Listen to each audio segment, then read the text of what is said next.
ও ছেলেরা, নওজোয়ান যুবকেরা, ও আমার মুরব্বিয়ান বাপ, অন্যায় হলে আমার করে দেবেন মাপ। বাড়ি বাগবাড়ি দু চারটে কথা শুনে যেন রেগে যাবেন না তাড়াতাড়ি। আমি আপনার মাঝে যে কথা বলতে চাইছিলাম, তাহলে হৃৎপিণ্ড নামক কল এর যে রোগগুলো আছে, বলবেন এর আবার কি রোগ হতে পারে? একটি রোগ হলো আল্লাহর কোরআন জানিয়ে দিয়েছেন, ওয়াবিল ওয়ালিদাইনি ইহসানা, তোমরা তোমাদের বাপ মায়ের সাথে খবরদার কখনো খারাপ আচরণ করো না।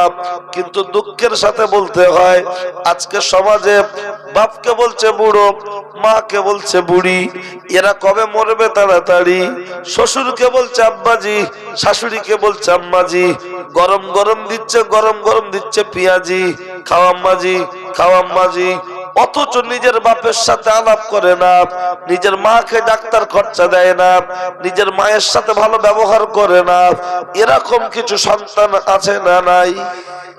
অথচ ফুরফুরা শরীফে জিয়ারত করতে যাচ্ছে, আর রাস্তায় বলছে ফুরফুরা শরীফ জিন্দাবাদ, হিজবুল্লাহ জিন্দাবাদ। আমি বলবো হলো পাক্কা চিটিংবাজ। বলবেন কি করে? ও তো ফুরফুরা শরীফ জিন্দাবাদ বলছে। না না না না না, ও মুখে বলছে ফুরফুরা শরীফ জিন্দাবাদ, আর ভিতরটা হলো পাক্কা চিটিংবাজ। বলবেন আপনি প্রমাণ দিতে পারবেন? প্রমাণ যদি না দিতে পারি, ও ছেলেরা শুনে রেখে দেন, জেনে রেখে দেন, আমি আপনার মাঝে প্রমাণ দেওয়ার জন্য ছোট্ট দুটো তিনটে কথা বলছি। একটি বলবো আগে ফুরফুরা শরীফের কথা, আর দুটো বলবো কিতাব থেকে। বলুন, ফুরফুরা শরীফের ছোট হুজুর পীর কেবলাকে আমরা মানি কি মানি না? ছোট হুজুর পীর কেবলা বলতেন, বাবারা, আল্লাহ এবং রসুল, তারপরে হলো বাবার মাপ। আল্লাহ এবং রসুল, তারপরে হলো বাবার মাপ, তারপরে দুনিয়ায় যত পীর থাকবে তারা। কোলা গাছের 12টা বাজিয়েছে জিরে, মুসলমানদের কলজে খেয়েছে একদল আগাছা ভণ্ড পীরে। আজ পর্যন্ত ফুরফুরা শরীফের হুজুর যারা আছেন, যোগ্য হুজুররা, কেউ কখনো বলেছে তোমরা আমার হাতে হাত দিয়ে মোসাফা করে নজরানা দাও, আমার পায়ে কদম মুসি করো? না না না না না, বরঞ্চ আমি চামড়ার চোখে দেখেছি বড় হুজুরের মেজ সাহেবজাদা পীর আল্লামা আবু ইব্রাহিম সিদ্দিকী হুজুর, তার পায়ে কেউ হাত দিতে গেলে রেগে যেতেন, পয়সা দিতে গেলে ইতস্তত বোধ করতেন, রেগে যেতেন। পীর আল্লামা কালিমুল্লাহ সিদ্দিকী হুজুরকে দেখেছি পায়ে কদম মুসি করতে গেলে রেগে যেতেন।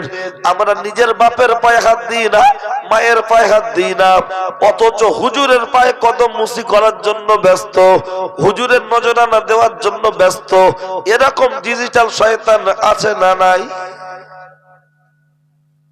এতক্ষণ ওয়াজ শুনেছেন, ভালো ওয়াজ। এবার একটু ওয়াজ হবে কালো ওয়াজ। আমার কথা অনেকে লাগতে পারে ব্যথা, সবার ভালো লাগবে না, লাগারও দরকার নাই। অন্তত যেখান থেকে যাবে জ্বালা না হলে যন্ত্রণা হবে ইনশাআল্লাহ। একটু কানটা খাড়া করে শুনে রেখে দেবেন, লক্ষ্য করলে দেখতে পাওয়া যায়। ও ছেলেরা, ও নওজোয়ান যুবকেরা, বাপ মার সাথে খারাপ ব্যবহার করবে, আর আমাদের মতো হুজুরদের দাওয়াত করে এনে হাতে হাতে মোসাফা করে দোয়া করে চাইবার বলবে, হুজুর দোয়া করবেন, দোয়া করবেন। ওরে সাদ্দাম হোসেনের দোয়া তোর জন্য খোদার দরবারে পৌঁছাবে না। বলবেন, ও সাদ্দাম হোসেন, তুমি ছোট হুজুর, তোমার দোয়া না পৌঁছাতে পারে, বড় হুজুর নিয়ে আসবো। কোথায় বড় হুজুর নিয়ে আসবি রে? কে হুজুর সে? যদি অন্য কোন হুজুরের নাম করি হতো, সে আবার রেগে যাবে। মনে করেন আমার বাপ আমজাদ হোসেনকে কবর থেকে যদি তুলে এনে দোয়া করানো হয়, আপনার আজমিরের পীর সাহেবকে যদি তুলে আনা হয়, কাবা শরীফের ইমাম সাহেবকে দিয়ে যদি দোয়া করানো হয়, ওই ছেলেটার জন্য কবুল হবে না, কবুল হবে না, কবুল হবে না। বরঞ্চ মাথায় বাজ পড়বে, মাথায় বাজ পড়বে। কার? ওই যে বাপ মার সাথে খারাপ ব্যবহার করে তার। বলবেন আপনি প্রমাণ দিতে পারবেন? প্রমাণ যদি না দিতে পারি, আচ্ছা একটা ছোট মতো 4 চাকা গাড়ি টনটনে পাড়ায় দিয়ে চলে যাব বাড়ি, কখনো করব না দেরি। ও মা চাচি খালা, শুনছো রাতের বেলা কানটা একটু করবে ঝালাপালা, তৈরি থাকো খালা। ও ছেলেরা, ও নওজোয়ান যুবকেরা, প্রমাণ নেওয়ার জন্য একটু অপেক্ষা করুন, প্রমাণ দিচ্ছি। এখন বলুন বলুন বলুন, কোরআন শরীফের মধ্যে আমার আল্লাহ যে বললেন অবিল ওয়ালিদাইনি ইহসানা, তোমরা তোমাদের বাপ মার সাথে খারাপ ব্যবহার করো না। কিন্তু আজকের আমাদের দাওয়াত করা হয়, আমরা আসলে বলে হুজুর খাও খাও খাও, যদি বলি খাবো না, হুজুর কেন? বলছি হুজুরের পেট হয়ে গেছে খাজা বাবার ডেক, হুজুরের পেট হয়ে গেছে ইন্ডিয়ার গেট, খাবো না খাবো না। তখন বলছে হুজুর চর্বি বাদে তো বললেন, লেন চর্বি বাদে একটু লেন, না না খাবো না। বলছে হুজুর আঙ্গুর আপেল বেদানা আপনার কি কিছুই চলবে না? না খাবো না। তখন বলছে বিশাল আয়োজন, না খেলে আমাদের হতে পারে মরণ, একটু খাও একটু খাও একটু খাও। আমার জিজ্ঞাসা হলো হুজুরকে খাওয়ানোর আগে তুমি বুকে হাত দিয়ে বলো তোমার বাপ আর মাকে কবে খাইয়েছো পাশে বসিয়ে? চামচে তুলে বলছো আব্বা এইটা লাও, মা এইটা লাও। আব্বা তুমি সুগার রোগী, রসগোল্লা নলেন গুড়ের রসগোল্লা তুমি খেতে পারবে না, সুগার বেড়ে যাবে, তার জন্য আমি তোমার জন্য সুগার ফ্রি মিষ্টি দিয়ে এসেছি, আব্বা এটা খাও, মা এটা খাও, আব্বা এটা খাও। না না না না না, বাপ আর মায়ের জন্য স্পেশাল কিছু আমাদের দ্বারাই জোটে না। কথা বাস্তব কি বাস্তব নয়? আমি তো ভেবেছিলাম টুকটুক করে বলবো, দেখলাম যে না, রাত 12টার পরে, 1টার পরে, 2টোর পরে মানুষকে ঘুম তেড়ে তেড়ে ধরে। জয়নগরের মোয়া, শক্তিগড়ের লাংচা, বসিরহাটের গামছা, ধাপার কদু, টাকির পাটালি, ধনেখালি তাঁতের শাড়ি, বর্তমানে সীতাভোগার মিহিদানা। যে সময় মানুষের আর কিছু ভালো লাগে না, কেবল মনে হয় আরামের লেপ বিছানা, ঠিক সেরকম একটা টাইমে আপনারা আরামের লেপ বিছানা ছেড়ে খোলা ময়দানে বসে আছেন। দুটো একটা লোক এমন করে বসে আছে মনে হয় যেন পিজি হসপিটালে আছে, মানে রুহ নেই, আত্মা শুধু দেহটা পড়ে আছে। তাই এটা অস্বাভাবিক রাতের শেষের দিকে।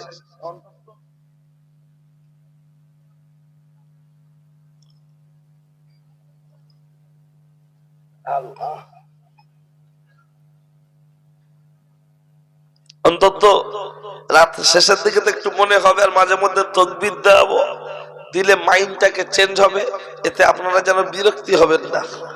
কারণ নাইকে যখন কাজ হয় গো, লাল চা বিমল রজনী খেতে দেয় না, দেয় না? লাল চা বিমল রজনী খেতে দেয়। তো একটু মাঝে মধ্যে, আমি তো আপনাদের লাল চা বিমল রজনী আর তুলসী দিতে পারবো না, আমি একটু মাঝে মধ্যে তাকবীর দেবো, ঠিক আছে? তাতে আপনারা তাকবীর দিলে ঘুমটাও ছাড়বে, আল্লাহ খুশি হবে, শয়তান দূরে পালিয়ে যাবে।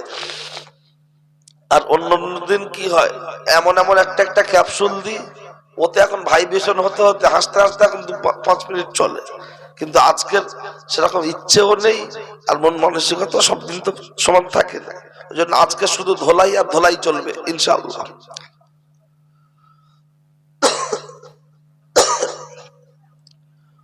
ও ছেলেরা, আমার নওজোয়ান যুবকেরা, ও আমার মুমিন মুসলমানেরা, শুনে রেখে দেন, জেনে রেখে দেন, তাহলে লক্ষ্য করলে দেখতে পাওয়া যায় আমি আপনার মাঝে যে কথা বলছিলাম, হুজুরের দোয়া কবুল হবে না, কবুল হবে না। যত বড় হুজুর হোক, কাবা শরীফের ইমাম সাহেব ভাড়াই করে নিয়ে আসলেও ওর জন্য কবুল হবে না। বলবেন প্রমাণ দেন। চলুন প্রথম কিতাব থেকে একটি কথা তুলে ধরি। আল্লাহর নবী দাঁড়িয়ে রয়েছেন, আল্লাহর নবী দাঁড়িয়ে রয়েছেন, একজন মহিলা এসে বলছেন, ইয়া রাসূলুল্লাহ, ইয়া হাবিবাল্লাহ, আমার স্বামীর জবান বন্ধ হয়ে আছে, জবান খুলছে না, মনে হয় সে বাঁচবে না, ইয়া রাসূলুল্লাহ কিছু একটা ব্যবস্থা কি করা যাবে? আল্লাহর নবী বললেন, ও মহিলা, মহিলা তোমার শ্বশুর শাশুড়ি কেউ কি জীবিত আছে? মহিলা বললেন, ইয়া রাসূলুল্লাহ, ইয়া রাসূলুল্লাহ, ইয়া হাবিবাল্লাহ, শ্বশুর জীবিত নাই, তবে শাশুড়ি জীবিত আছে। আল্লাহর নবী বললেন, তোমার শাশুড়িকে ডেকে আনো। যখন শাশুড়িকে ডেকে আনা হলো, আল্লাহর নবী জিজ্ঞাসা করছে, ও বৃদ্ধা জননী, তোমার ছেলের আচার আচরণ ব্যবহার ছিল কেমন? আল্লাহর নবীর সামনে দাঁড়িয়ে মহিলা বললেন, ইয়া রাসূলুল্লাহ, গ্রামের 10 জন দানশীল ব্যক্তির মধ্যে আমার ছেলে হলো একজন। আল্লাহর নবী বলছেন, ও কথা জিজ্ঞাসা করিনি, তুমি মা তোমার সাথে কেমন আচরণ করতো গো? তখন মা ডুগরে কেঁদে উঠে বলছে, ইয়া রাসূলুল্লাহ, খুব জঘন্য, খুব খারাপ। আল্লাহর নবী বললেন, ও বাবা আলী, জলদি করে যাও না চলি। কোথায় যাবে গো? কিছু শুষ্ক কাঠ নিয়ে এসো। আল্লাহর নবীর সামনে দাঁড়িয়ে মহিলা জিজ্ঞাসা করছেন, ইয়া রাসূলুল্লাহ, শুষ্ক কাঠ নিয়ে কি করবেন? বলছে, কাঠটাকে আগুন ধরিয়ে দেব, আগুন দাউ দাউ করে জ্বলবে, তোমার বাচ্চাকে আগুনে নিক্ষেপ করে দেব। মা জননী ডুগরে কেঁদে উঠে বলছেন, ইয়া রাসূলুল্লাহ, ইয়া হাবিবাল্লাহ, ইয়া রাসূলুল্লাহ, যে বাচ্চা 10 মাস 10 দিন গর্ভে ধারণ করেছি, আর সেই বাচ্চাকে আপনি আগুনে নিক্ষেপ করবেন, আমি মা এটা কখনো সইতে পারি না। আল্লাহর নবী বললেন, তাহলে কি করা যাবে? বলছে, বিকল্প কিছু। আল্লাহর নবী মায়ের কথার দিকে লক্ষ্য করে আমার নবী কেঁদে ফেলেছেন। এতিম নবী, বাফারা নবী, মাহারা নবী, আমার নবী কেঁদে ফেলেছেন। আহারে, আমি মুহাম্মদ মাকে হায়াতে পেয়েছি অল্প দিন, আব্বাকে হায়াতে পাইনি, এরা বাপ মার সাথে এত জঘন্য ব্যবহার করছে। আল্লাহর নবী বললেন, ও বৃদ্ধা জননী, তোমার বাচ্চার জন্য একটি কাজ আছে, কাজটি খুব কঠিন, তুমি কি করতে পারবে? মা জননী বললেন, ইয়া রাসূলুল্লাহ, ইয়া হাবিবাল্লাহ, বাচ্চার জন্য মায়ের কাছে কোনো কাজ কঠিন নয়, সব কাজটাই হলো সহজ। একবার জোরে বলুন সুবহানাল্লাহ, আর একটু জোরে বলেন। বাচ্চার জন্য মায়ের কাছে কাজ কঠিন না সহজ? এই মাঘ মাসের জাড়ে মোষের সিং নড়ে, মোষের সিং বেঁকা, গুতোর সময় একা, মা বাচ্চাকে নিয়ে কষ্ট করে, পাড়ার মানুষ পায় না দেখা। যদি বলেন কেমন? আমি সাবধান হয়েছি মায়ের গর্ভে থেকে, বয়স 4 মাস, পাশে শুইয়ে রেখেছে, হঠাৎ বাচ্চা কাঁদছে, ট্যা, বিড়ি খাবে না, কাঁদছে, ট্যা, বিমল খাবে না, কাঁদছে, ট্যা, রজনী খাবে না। হঠাৎ মা ঘুমের ঘরে হাত দিয়ে দেখছে সাদ্দাম পেশাব করে ফেলেছে, তুলে বাম দিকে শোয়ালো। আবার বাম দিকে যখন পেচ্ছাপ হয়ে গেছে, তখন বাচ্চাটাকে তুলে নিয়ে মা দেখবেন ক্যাতা পাল্টে দিয়ে আবার বাচ্চাকে শুতে দেয়। বলুন বলুন বলুন। আর ওই বাচ্চা যখন বড় হয়ে যায়, আর মা যদি একটু 2বার 4বার ঘরে বাচ্চাটা শুয়ে আছে ডাকে, মুডলিয়ে বেরিয়ে বলে, তোর কি হয়েছে বলতো? তুই ঘুমবি না, কাউকে ঘুমোতে দিবি না? বাচ্চার মুড এমন কেন? গাড়ি চালাচ্ছে হিরো হোন্ডা, নিজেকে মনে করছে বিরাট বড় গুন্ডা, সামনে নিচ্ছে ঝান্ডা, নিজেকে দাবি করছো নাকি আল্লাহর বান্দা। কিন্তু মনে রেখে দেন ও ছেলেরা, মা ঠান্ডার সময় বাচ্চাকে পাশে শুইয়ে রেখে পেশাবের কাপড় চেঞ্জ করলো, 1বার নয় 2বার নয়, কম বেশি 4 বছর 5 বছর বয়স পর্যন্ত মাকে এই কাজগুলো করতে হয় কি হয় না? আর সেই ছেলে বড় হয়ে রজনী, তুলসী, বিমল ছিটচার গালে দিচ্চার বলছে, আপনার রজনী, তুলসী, বিমল ছিটচার গালে দিচ্চার বলছে, হামসা পোল্ট্রি কা বাচ্চা হ্যায়, হামারা ফাদার মাদার নেই হ্যায়, আমরা তেরেঙ্গা খেয়ে পোল্ট্রির মতো এমনি এমনি বড় হয়েছি, এমনি এমনি। অথচ লক্ষ্য করলে দেখতে পাওয়া যায়, ও ছেলেরা, ও নওজোয়ান যুবকেরা, বলুন বলুন, ওই সন্তানটা একটু বড় হয়ে মোবাইল দেখচার বলছে, তোমার দেখা নয় রে, তোমার দেখা নয়, তোমার দেখা নয় রে, তোমার দেখা নয়। যে মা জননী 10 মাস 10 দিন গর্ভে ধারণ করলো, পাশে রেখে পেশাব পাল্টে দিল, এই মা বাচ্চাকে নিয়ে বিয়ে বাড়ি খেতে বসেছে, হঠাৎ পায়খানা করে দিচ্ছে, কিন্তু ভিতরে পরানো আছে কি? অটার কোনো পাচ্ছে, অটার কোনো পাচ্ছে, ঠিক আছে, চাপ নেই, অটার প্রুফ আছে, গায়ে পানি পড়বে না ইনশাআল্লাহ। এবার অ্যালবেস্টারের ঘরেও তো 2-4 ফোঁটা পানি পড়ে নাকি, পড়ে না? তা যতক্ষণ সম্ভব হবে আমরা থাকবো নাকি ইনশাআল্লাহ। এই পানি অসময় বর্ষাকাল, হরিণ চাটে বাঘের গাল, অসময় বর্ষাকাল, হরিণ চাটে বাঘের গাল। কেন অসময় পানি? এটা তো ভাববার বিষয় আছে। ঠিক আছে দেখি আল্লাহ যদি বলায়, যদি সম্ভব হয় বলবো, ওয়াদা করছি না, যদি সম্ভব হয়। ও ছেলেরা, ও নওজোয়ান যুবকেরা, আমার ওয়াজ শুনতে গেলে এক ধ্যানে এক মনে শুনতে হবে। আমি অন্য বক্তাদের মতন নয়, আমি এখানে একটা আলোচনা করতে করতে ছেড়ে যাব, আবার 10 মিনিট পরে সেখান থেকে ধরবো। যদি আপনি অন্য মনস্ক হন বুঝবেন কি করে? কারণ হ্যালো, শেয়ারার ভিতরে আলু কি করে গেল এটা সবাই বুঝবে বলো? এটা বুঝতে গেলে ব্রেনটাও তেমন থাকতে হবে। কারণ আমরা বক্তা, আমাদের ভাষা মার্জিত হতে হবে। বাপ বেটা চাচা ভাই এক জায়গায় বসে ওয়াজ শোনে, আমাদের ভাষাটাও তেমন হওয়ার দরকার আছে না নাই? শুধু চিল্লালে হবে না বাবু। ও ছেলেরা, আমার নওজোয়ান যুবকেরা, শুনে রেখে দেন, জেনে রেখে দেন, এই এখন যদি হাগিস পরানো বাচ্চা, এখন একটা হাগিসের দাম খুব কম বেশি হলে একটা আনুমানিক কথার কথা 15 থেকে 22-25 টাকা দাম আছে না নাই? কিন্তু যখন আমরা দুনিয়ার বুকে এসেছিলাম, এখন আমাদের 30-32 বছর বয়স, কি একটু কম একটু বেশি হতে পারে। যখন আমরা দুনিয়ার বুকে এসেছিলাম, আমাদের বাপেদের তখন হাগিস কেনার সম্বল ছিল না। এখন বাড়ি বাড়ি খাট, তখন সব বাড়িতে তক্তপোষ ছিল না। তাহলে এই ঠান্ডায় এখন ঘরের ভিতরে জুতো পায়ে দিয়ে হাঁটছে, মেজে ঠান্ডা উঠবে। কিন্তু তখনকার সময় বলুন, আমার জানতে মন চায়, আমরা যখন বড় হয়েছি বাড়িতে তক্তপোষ ছিল না, মাটির বাড়ি, দেয়ালটা হতো ইটের, উপরে ছাউনিটা হলো টিন অথবা অ্যালবেস্টার অথবা টালি, আবার কেউ তার আগে ছিল বিজলি খড়। কিন্তু বলুন বলুন বলুন, তখন আমাদের বাড়িতে এক্সট্রা কম্বল ছিল না, ব্ল্যাঙ্কেট ছিল না, একটাই কম্বল আব্বা মা দুটো ছেলে গায়ে দিত।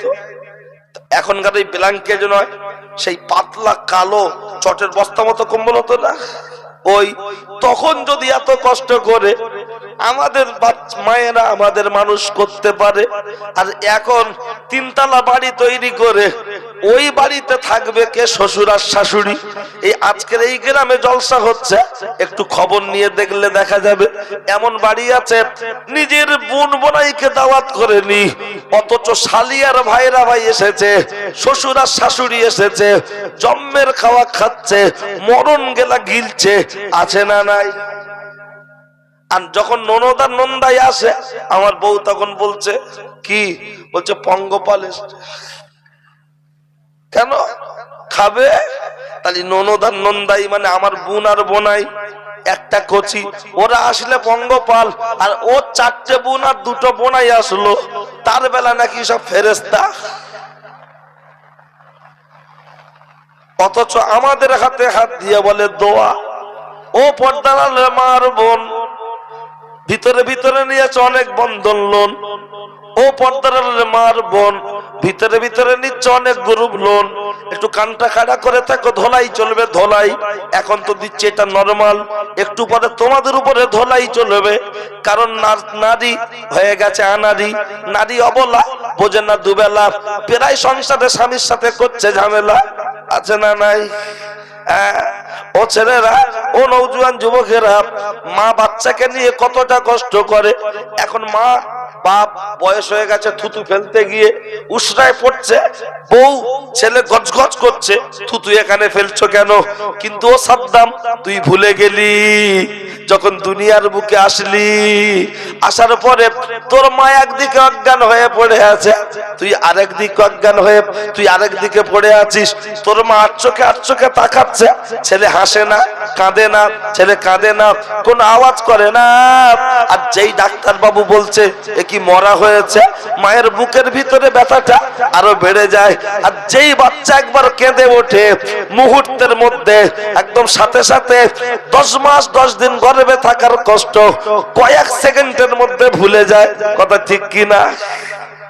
আর ওই ছেলেটা লক্ষ্য করলে দেখতে পাওয়া যায়, কুকুরের বাচ্চা হলে হওয়ার পরে উঠে একা একা মায়ের স্তনের মোটায় মাথাটা দিয়ে ধাক্কা দেয়। ছাগলের বাচ্চা হলে একা একা উঠে মায়ের স্তনের মোটায় ধাক্কা দেয়।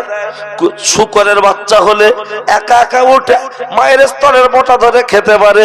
কিন্তু ও সাদ্দাম, শহীদুল, শফিকুল, মনিরুল, তুমি জানো না, তুমি জানো না, তুমি যখন হয়েছিলে একা একা মায়ের স্তনটা ধরতে পারোনি, তোমার নানি, তোমার দাদি, তোমার খালা, আমার ফুপু মায়ের বুকের উপরে চাপিয়ে দিয়েছে, স্তনটা গালে দিয়েছে, মাথাটা চেপে ধরেছে, তখন কেঁদেছি আর টেনেছি, এক টান, দু টান, তিন টান, আস্তে আস্তে, তারপরে বড় বড় হয়েছি, মৌলানা হয়েছি, ডাক্তার হয়েছি, মাস্টার হয়েছি, বড় বিজনেসম্যান হয়েছি। ওই দিন যদি গালে মায়ের স্তন না দিত, ফিটার যদি না দিত, তাহলে আজকের বড় মৌলানা হওয়া যেত না, না।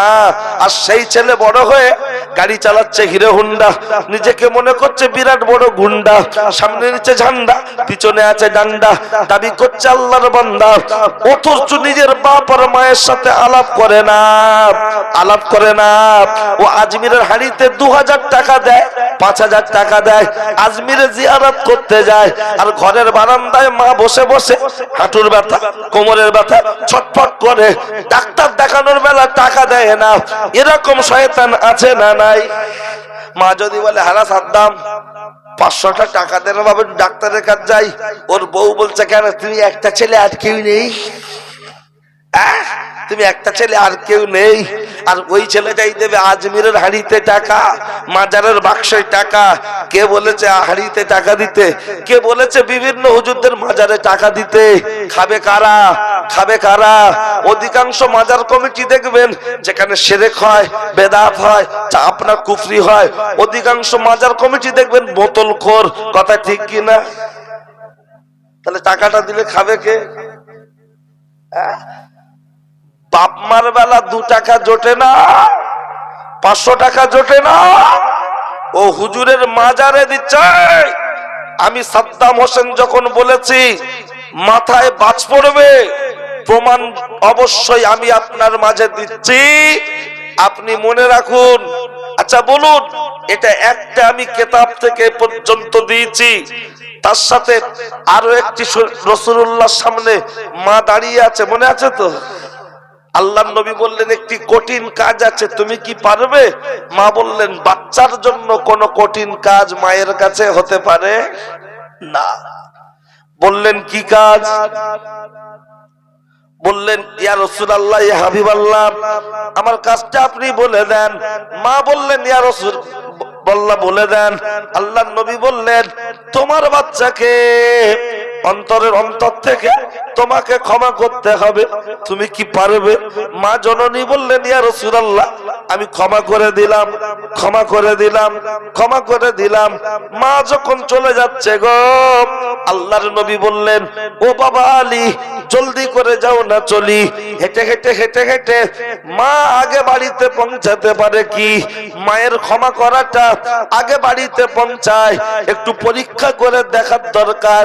লক্ষ্য করলে দেখতে পাওয়া গেল মা হেঁটে হেঁটে যখন বাড়ি যাচ্ছে রে, আল্লাহর নবীর জামাতা শেরে খোদা হযরতে আলী পিছন পিছন যেতে যেতে রাস্তায় ওভারটেক করলেন, করে যখন বাড়িতে পৌঁছে গেলেন, মায়ের আগে গিয়ে দেখতে পাওয়া যাচ্ছে যে ছেলেটার জবান বন্ধ হয়েছিল, জবান খুলছে না, জবান লক হয়ে আছে। ওই ছেলেটা মুখে মুখে পড়ছে লা ইলাহা ইল্লাল্লাহু মুহাম্মাদুর রাসূলুল্লাহ সাল্লাল্লাহু আলাইহি ওয়াসাল্লাম। কি সুন্দর নসিব হলো, মা বাড়িতে পৌঁছে গেল, বাচ্চা মায়ের কাছে ক্ষমা চাইলো। ক্ষমা চাওয়ার পরে মার বেটা দুজনে জড়িয়ে ধরে অনেক কান্নাকাটি, পরিশেষে মা ক্ষমা করে দিল। ছেলেটা ইন্তেকাল করলো, মুখে কলেমা নসিব হলো, ইন্না লিল্লাহি ওয়া ইন্না ইলাইহি রাজিউন। একবার সকলে মিলে বলুন সুবহানাল্লাহ। হয়নি, এতক্ষণ লোক কম ছিল, আওয়াজ ঠিক ছিল, লোক বেড়েছে, আওয়াজ কমেছে, সবাই মিলে একটু নড়ে চড়ে সুবহানাল্লাহ। আরে 34 বছর বামপন্থী স্লোগান এইভাবে দিয়েছিলেন, 11 থেকে 24 25 দিদির জন্য এইভাবে দিচ্ছেন এখানে বসে সুবহানাল্লাহ, যেন মনে হয় করোনা রোগী। আর পার্টির মিটিং এ লড়াই লড়াই লড়াই চাই, লড়াই করে বসতে চাই। আবে ইনকিলাব জিন্দাবাদ। নেতারা খেয়েছে পাবলিক বাদ, ওরা খেয়েছে পেঁয়াজ, আমাদের দিয়েছে খোলা, আমাদের ভোটে ওদের গলায় উঠেছে ফুলের মালা, তারপরেই বলেছে ভোট দিন ভোট দিন ভোট দিন দাদা। এবার ভোটে জিততে পারলে ঠনঠনে পাড়ায় উন্নয়নে থাকবে না কোনো বাধা, ঠিক কিনা দাদা? তা যে মুসলমান 34 বছর বামপন্থী স্লোগান দিতে পারে, 11 থেকে 24 25 দিদির জন্য দিতে পারে, তারা ঠনঠনে পাড়ার জলসার জন্য বসে কয়েকটা ঘন্টা দিতে পারে না? পারে না? আরে আমার বিশ্বাস তারা ঠনঠনে পাড়ায় বসে কয়েকটা ঘন্টা নয়, প্রয়োজন হলে আল্লাহ ও রসুলের জন্য, আল আকসার জন্য ফিলিস্তিনের মানুষ যেমন জীবন দিচ্ছে, আমরাও তেমন জীবন দেওয়ার জন্য প্রস্তুত। কথা ঠিক কিনা?